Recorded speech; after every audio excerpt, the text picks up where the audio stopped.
کافر تو یہ حسرت کریں گے نا کہ کاش ہم اللہ پر ایمان لے آتے، لیکن ایک گنہگار مسلمان کی حسرت اس سے بھی بڑی ہوگی کہ یار ایمان بھی حاصل تھا، اللہ کو جانتا بھی تھا، اللہ کو مانتا بھی تھا، قرآن بھی میرے گھر میں تھا، سمجھانے والے پکڑ پکڑ کے سمجھا رہے تھے، پھر بھی نہ سمجھا۔ انہوں نے تو اللہ کو اگنور اس لیے کیا کیونکہ یہ لوگ تو اللہ کو جانتے ہی نہیں تھے، یا کنفیوز تھے، یا کسی وجہ سے مان نہیں رہے تھے، اور میں نے اللہ کو اس لیے اگنور کیا کیونکہ مجھے نفس اور شیطان اور ہوس نے چاروں طرف سے گھیرا، 2-4 گناہوں کو میرے لیے بہت امپورٹنٹ بنایا، اللہ کی معرفت کو میرے دل سے نکالا۔ وہ ایمان جس کے لیے دنیا ترس رہی ہے، اس کے ہوتے ہوئے میں نے اللہ رب العزت کے احکامات کی دھجیاں اڑائی، نبی صلی اللہ علیہ وآلہ وسلم کی قربانیوں کو ویلیوز نہ دی، ان کی باتوں کو لائٹ سمجھا، جنت اور جہنم کے جہاں بھی تذکرے ہوتے تھے صرف سنتا تھا لیکن کوئی اثر نہیں ہوتا تھا، ہم زیادہ پشیمان ہوں گے پھر۔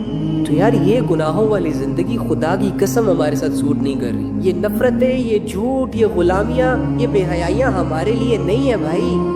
ہمارا اس دنیا میں آنے کا صرف ایک مقصد ہے، اپنی زندگی اپنی مرضی سے اللہ کے حوالے کر دینا، اس بات کو سامنے رکھتے ہوئے کہ مجھے میرے اللہ نے پیدا کیا اور میرے پاس جو کچھ بھی ہے وہ اللہ کا دیا ہوا ہے، میں جو بھی ہوں وہ اللہ کی وجہ سے ہوں، لہٰذا یہ ساری چیزیں میرے رب پہ قربان۔ یہ عجیب بات ہے بھائی، فجر میں نہیں اٹھنے ہوتا، فجر میں نہیں اٹھنے ہوتا، اس کا مطلب یہی ہے نا فجر کی اہمیت نہیں ہے آپ کے دل میں۔ فجر میں جو مسجدیں خالی ہے یہ اس بات کی گواہی ہے نا کہ لوگوں کو نیند زیادہ ضروری ہے، لوگ اپنے کمفرٹ زون سے، اپنے آرام سے محبت کر بیٹھے، اور اس محبت میں اللہ رب العزت کی پکار کو بھی اگنور کر رہے ہیں۔ الصلاۃ خیر من النوم، کہ نماز نیند سے بہتر ہے، اور انسان کہتا ہے سنہرے خواب دیکھنا بہتر ہے، نیند بہتر ہے۔ اس کا مطلب یہی ہوا نا کہ اللہ رب العزت کی بات کی کوئی اہمیت نہیں ہے۔ اب جو بندہ 4-5 بجے فجر میں نہیں اٹھ رہا اور فجر میں اٹھ کے مسجد نہیں جا رہا تو اسے پھر چاہیے کہ اگر اس کی 5 بجے کی فلائٹ ہو تب بھی ایسا ہی کرے نا، گرل فرینڈ بلائے 4 بجے تب بھی سویا رہے گا۔ اگر مسلمانوں کے دلوں میں اللہ رب العزت کی اہمیت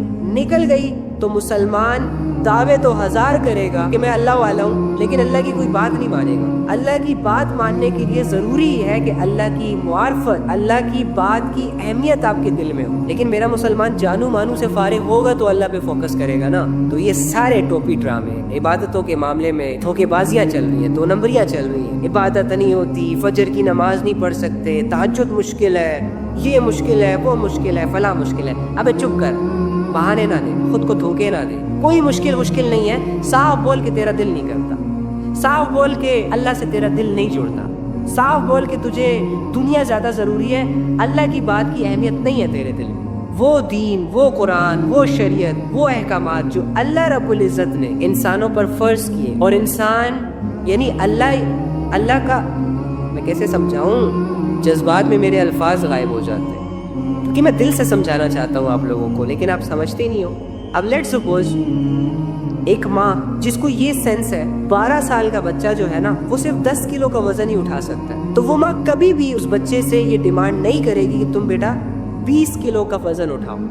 یعنی ایک ماں کو تو اتنی سینس ہے کہ وہ اپنے بچے کو کوئی ایسا آرڈر نہیں دیتی، اپنے بچے کو کسی بھی ایسے کام کو کرنے کا نہیں کہتی جو وہ بچہ نہیں کر سکتا، کمزور ہے۔ وہ اللہ جو حکمتوں کا مالک ہے، وہ اللہ جو دل کے بھیدوں کو جانتا ہے، انسان کو انسان سے بھی اچھے طریقے سے جانتا ہے، وہ اللہ اگر ایک انسان پر نماز فرض کر رہا ہے، انسان پر سچ بولنا فرض کر رہا ہے، نفس کو قابو کرنا فرض کر رہا ہے، اور انسان بدلے میں یہ کہے کہ مشکل ہے، تو یہ انسان کہنا کیا چاہتا ہے کہ اللہ رب العزت نے ہم پر وہ فرض کیا ہوا ہے جو ہمارے بس میں نہیں۔ اللہ نے یہ تو نہیں کہا کہ ستارے توڑ کر لاؤ، چاند کو بے نور کر دو، سورج کو بے نور کر دو۔ اللہ نے تو سمپل وہ عبادتیں فرض کی ہے جو ہر عام انسان کر سکتا ہے۔ تو یہ خود کو دھوکے دینا بند کریں، یہ ڈرامے بازیوں سے نکلیں۔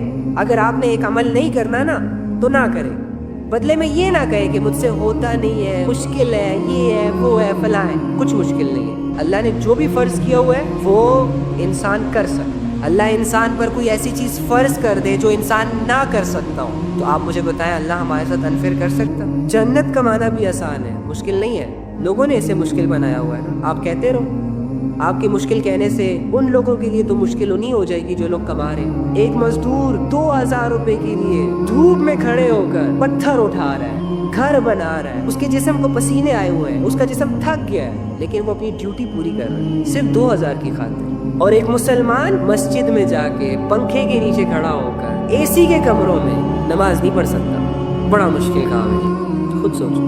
پوچھتے رہتے ہیں لوگ کہ ہم گناہوں کو چھوڑنا چاہتے ہیں لیکن نہیں چھوڑ پاتے، وہ گناہ ہماری عادت بن چکی ہے۔ اگر آپ واقعی میں اپنے گناہوں کو چھوڑنا چاہتے ہیں تو آپ کو 5 چیزوں کو 5 سٹیپس کو فالو کرنا ہوگا. یعنی جو فرسٹ سٹیپ ہے آپ کو گناہوں کو چھوڑنے کے لیے جو فالو کرنا پڑے گا وہ یہ ہے کہ جس گناہ میں آپ انوالو ہیں اور جو گناہ آپ سے ڈیلی بیسس ہوتا رہتا ہے اور آپ اس کو چھوڑنا چاہتے ہیں، اس گناہ کو چھوڑنے میں آپ کی نیت یہ ہونی چاہیے کہ یار یہ جو گناہ مجھ سے ہو رہا ہے اس کو میں نے چھوڑنا ہے. کیوں چھوڑنا ہے؟ کیونکہ اس میں اللہ کی نافرمانی چھپی ہے اور میں اس دنیا میں اللہ کے لیے زندگی گزارنے آیا ہوں، نہ کہ اپنے گناہوں سے اپنی دنیا کی اور آخرت کی زندگی برباد کرنے آیا ہوں. پہلے تو آپ کی یہ نیت ہونی چاہیے کہ میں ایک گناہ کو چھوڑ رہا ہوں. اس کا ریزن یہ ہے کہ اس کی وجہ سے میری دنیا اور آخرت کی زندگی برباد ہو رہی ہے، اللہ کی نافرمانی ہو رہی ہے، لہٰذا یہ چیزیں میرے ساتھ سوٹ نہیں کرتی، اس لیے اس گناہ کو چھوڑنا میرے لیے بہت ضروری ہے. سیکنڈ سٹیپ ہے جو گناہ آپ ڈیلی بیسس پہ کرتے ہیں، جو گناہ آپ سے ڈیلی بیسس پہ ہوتا ہے، اس کا فائدہ اور نقصان دونوں آپ کے سامنے ہونے چاہیے. اکثر اوقات ہم جب گناہ کرتے ہیں تو گناہ سے جڑے فائدے تو نظر آتے ہیں، لذت تو نظر آتی ہے، لیکن اس سے جڑا وہ نقصان ہمیں نظر نہیں آ رہا ہوتا جو بعد میں ہمیں تباہ کر دیتا ہے. اب لیٹ سپوز جیسے کہ ڈرگز ہیں، تو ڈرگز میں شروع میں انسان کو لذت محسوس ہوتی ہے، فائدہ نظر آ رہا ہوتا ہے کہ جی کر لیتے ہیں، لے لیتے ہیں، جس کی وجہ سے تھوڑا سکون فیل ہوگا. اب وہ ڈرگز میں اسے سکون تو نظر آ رہا ہے، لیکن وہی ڈرگز اور ڈیلی بیسس پہ اس کی ڈوز جو وہ لیتا ہے، اس ڈرگ سے جو اس کی زندگی برباد ہو جاتی ہے بعد میں، وہ ایکچولی میں نظر نہیں آ رہا ہوتا. اسی طرح انسان ہر گناہ کے تھوڑے سے فائدے کو سامنے رکھ کر گناہ کرتا ہے، تھوڑی سی لذت کو سامنے رکھ کر، تھوڑی سی لذت کو سوچ کر وہ گناہ کر گزرتا ہے. وہ بار بار کرتا چلا جاتا ہے اور بار بار کرنے کی وجہ سے وہ گناہ اس کی زندگی برباد کر دیتا ہے، اس کا سکون اس سے چھین لیتا ہے اور اسے در بدر کی ٹھوکریں کھانی پڑتی ہے. پھر ہر بندہ ڈفرینٹ گناہوں میں انوالو ہے. میرا ایک الگ گناہ ہوگا تو آپ کا ایک الگ گناہ ہوگا. میرے اپنے گناہوں سے میری زندگی برباد ہو رہی ہوگی اور آپ کے اپنے گناہ سے آپ کی زندگی برباد ہو رہی ہوگی. سو جس گناہ میں آپ انوالو ہیں اس گناہ کا نقصان آپ کی نظروں کے سامنے ہونا چاہیے. جب بھی اس گناہ کا موقع آئے تو آپ نے فوراً سے ان نقصانات کو سوچنا ہے اور ہر ممکن یہ کوشش کرنی ہے کہ آپ اس گناہ سے پیچھے ہو جائیں. آپ اپنا انوائرمنٹ چینج کر لیں، آپ اپنی پوزیشن چینج کر لیں. تو کوشش کرنے کے باوجود، نقصانات کو سامنے رکھنے کے باوجود بھی اگر آپ سے وہ گناہ سرزد ہو جائے، آپ کر بیٹھے، تو آپ کا تیسرا سٹیپ یہ ہونا چاہیے کہ گناہ کرنے کے بعد آپ نے توبہ کرنی ہے. توبہ کے معاملے میں آپ نے دیر نہیں کرنی، سستی نہیں کرنی. اگر گناہ ایک جگہ ہوا ہے تو اسی جگہ توبہ بھی ہونی چاہیے. جس ٹائم گناہ ہو جائے، گناہ کی لذت اویل ہو جائے، اویل ہونے کے بعد جب آپ کو احساس ہو رہا ہو کہ مجھے نہیں کرنا چاہیے تھا وغیرہ وغیرہ، تو اسی جگہ، اسی وقت، اسی دن آپ نے توبہ بھی کرنی ہے. توبہ کے بغیر سونا نہیں ہے. یہ آپ کا تیسرا سٹیپ ہونا چاہیے. آپ نے گناہوں کو چھوڑنے کی نیت بھی کر لی، آپ نے گناہوں کے نقصانات کو بھی ذہن میں رکھا، وہ کوشش کرتے رہے بچنے کی، لیکن پھر آپ سے گناہ ہو گیا اور چلو ہونے کے بعد آپ نے ایک دفعہ توبہ بھی کر لی، لیکن آپ سے پھر گناہ ہو گیا، پھر ہو گیا. چوتھا سٹیپ بھی یہ ہے کہ آپ نے کبھی مایوس نہیں ہونا، اللہ کی رحمت سے مایوس نہیں ہونا. یعنی کہ آپ کوشش کر رہے ہیں بچنے کی اور آپ بار بار گر رہے ہیں، آپ سے بار بار وہ گناہ سرزد ہو رہا ہے. تو اکثر اوقات انسانوں پر وہ سٹیج آ جاتی ہے، شیطان اللہ سے مایوس کرنے لگ جاتا ہے انسان کہ تم تو بار بار توبہ کر رہے ہو، بار بار تم گناہوں سے بچ رہے ہو، نہیں بچ سکتے اور اللہ تمہیں اس دفعہ معاف نہیں کرے گا. سو آپ نے اپنے دل کو یہ یقین دلانا ہے.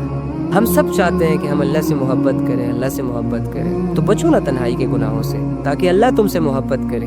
چھوڑو نا ان غفلتوں کو جن غفلتوں میں انوالو ہو کر آپ اللہ سے دور ہو گئے. جب آپ وہ غفلتیں چھوڑیں گے، وہ گناہ چھوڑیں گے، وہ عبادتیں سٹارٹ کریں گے جن سے اللہ رب العزت انسان سے راضی ہوتا ہے، تو آپ کچھ دنوں میں فیل کریں گے کہ آپ کا اور اللہ کا ایک بہت گہرا سا تعلق بن چکا ہے. آپ کا دل چاہے گا کہ کب یہ لوگ اور یہ دنیا کے مشغلے ختم ہو، میں اور میرا رب تھوڑا آپس میں کنیکٹ ہو جائے. آج کل ہم گناہ کرنا چاہتے ہیں لیکن ہم اس لیے گناہ نہیں کرتے کیونکہ ہمیں موقع نہیں ملتا.